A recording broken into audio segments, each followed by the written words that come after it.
আজকে চলে এসেছি স্পেশাল একটি রেসিপি নিয়ে মেয়ের জন্য। এই রেসিপিটি সিক্রেট, কাউকে দেখানো যাবে না। আপনাদের এই রেসিপিটি কার কার ভালো লাগে অবশ্যই বলবেন আমাকে, তখন আমি এই রেসিপিটি আমার পেজে দেওয়ার চেষ্টা করব এবং আমার ইউটিউব চ্যানেলে। তো আজকে একদম সিম্পল একটা রেসিপি, কিন্তু স্বাদ অনেক বেশি। আমার রেসিপিটি এইভাবে উল্টিয়ে পাল্টিয়ে লাল করে ভেজে নিতে হবে। অবশ্যই দেখে আপনাদের কি মনে হচ্ছে বা কি হতে পারে, তো একটু অবশ্যই কমেন্ট করে জানাবেন।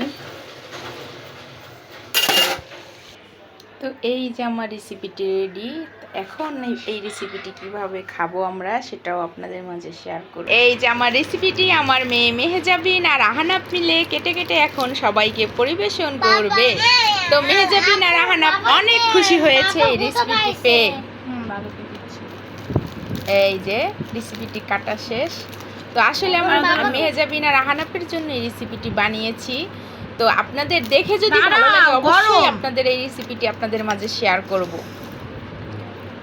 যে কিভাবে বানিয়েছি। অবশ্যই আপনারা কমেন্টে জানাবেন যেটা কি করে বানিয়েছি। মেহেজাবিন খাবে, ওর বাবাকে দিয়েছে। আপনাদের কারোর যদি এইভাবে এটা খেতে মানে ভালো লাগে দেখে, তো অবশ্যই আমাকে জানাবেন। অবশ্যই আপনাদেরকে আমি এই রেসিপিটি দিব আমার ইউটিউব চ্যানেলে কুমকুমের ছোট্ট কিচেন এবং আমার পেজে কুমকুমের ছোট্ট কিচেন। অবশ্যই রেসিপিটি দিব। তো ভালো থাকবেন, আল্লাহ হাফেজ।